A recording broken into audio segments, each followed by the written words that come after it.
Have you ever stood beneath the Eiffel Tower, mesmerized by its glittering lights and iron lattice? It's a global icon, a symbol of romance and Parisian charm. But what if I told you that behind this sparkling facade lies a much darker, more complicated history?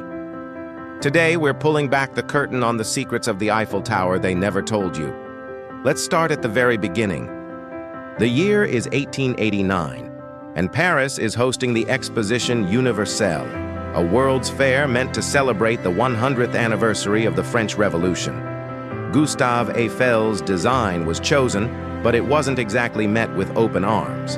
In fact, it was met with outright hostility. A group of Paris's most prominent artists and intellectuals, including famous author Guy de Maupassant and composer Charles Gounod, signed a petition called the Protest Against the Tower of Monsieur Eiffel.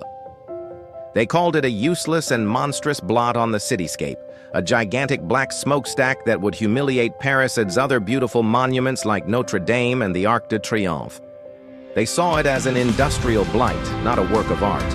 The public was fiercely divided, and for its first few years, the tower was widely considered an eyesore. Imagine that. The very symbol of Paris was initially its most hated structure. But the controversy didn't stop with aesthetics. The construction itself was a monumental and dangerous task. Building something that tall had never been done before. Over 300 workers toiled high above the ground, riveting together more than 18,000 pieces of iron. While Gustave Eiffel was a pioneer in worker safety for his time, implementing things like movable scaffolding and guardrails, the project wasn't without its human cost. Official records claim only one worker died during construction, a man named Angelo Scagliotti, who fell on a Sunday when he wasn't supposed to be working. However, many historical accounts and unofficial reports suggest the real number was much higher. The harsh conditions, the long hours, and the sheer danger of working at such heights took a toll that official records may have conveniently downplayed to maintain a positive public image for the Grand Exposition. The glint of the tower we see today is built upon the sweat and risk of hundreds of forgotten laborers. Then came World War II and the Nazi occupation of Paris. In 1940, as German forces marched into the city, French resistance fighters allegedly cut the tower's elevator cables. Why? To force the Nazis to climb the stairs if they wanted to hoist their flag atop the monument.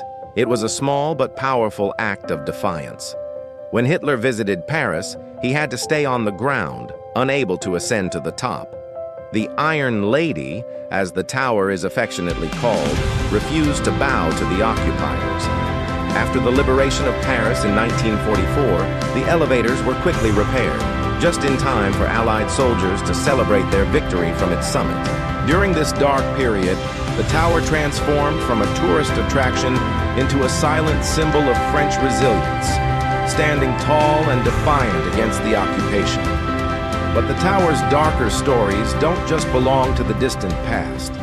Even in modern times, it has been the site of immense tragedy. The Eiffel Tower has become a tragically frequent location for individuals in deep despair. Over the years, hundreds of people have chosen this iconic landmark as the place to end their lives. This is a heartbreaking reality that is rarely discussed in tourist brochures. In response, extensive safety measures have been installed, including high netting and glass barriers on the observation decks. While these measures have significantly reduced the number of incidents, they are a stark and constant reminder of the human suffering that has unfolded in the shadow of this beautiful structure.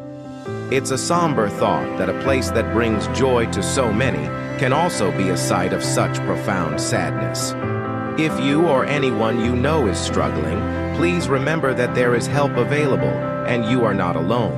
The tower has also been a target for threats and security concerns, especially in our modern age.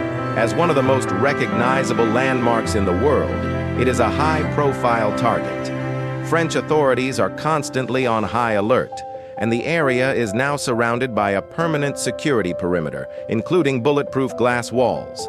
There have been numerous bomb scares over the years, leading to dramatic evacuations and a heavy police presence. In 2017, a man waving a knife and shouting extremist slogans was arrested trying to breach security. These incidents highlight the constant, invisible battle being waged to protect the monument and its millions of visitors each year. The carefree atmosphere we enjoy is maintained by an incredible and often unseen security effort. And what about the side effects of its fame? The sheer volume of tourism brings its own set of problems. The area around the tower is notorious for pickpockets and scammers who prey on distracted tourists.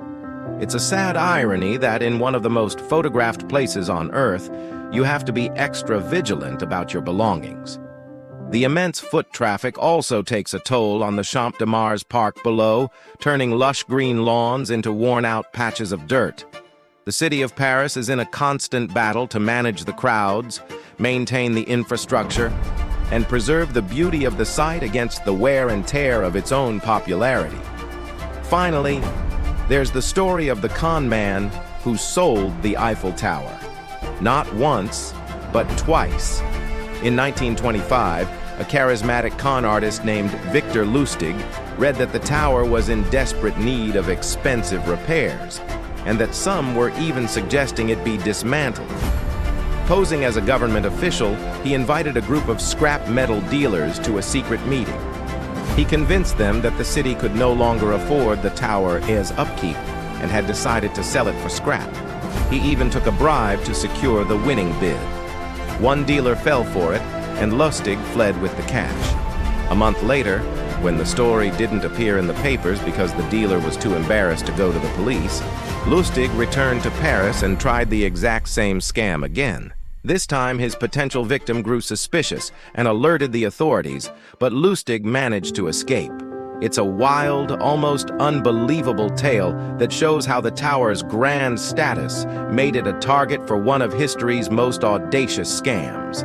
So the next time you see a picture of the Eiffel Tower, or perhaps visit it yourself, remember that its story is so much more than just a pretty landmark. It's a story of controversy, of human struggle and sacrifice, of defiance in the face of tyranny, and of the ongoing challenges that come with being a global icon. Its beauty isn't just in its iron and lights, but in the complex, layered, and sometimes dark history that has shaped it into the enduring symbol it is today. Thank you so much for joining me on this journey into the hidden history of the Eiffel Tower. If you found this interesting, please hit that like button. And don't forget to subscribe for more deep dives into the stories behind the places we think we know. Until next time, stay curious.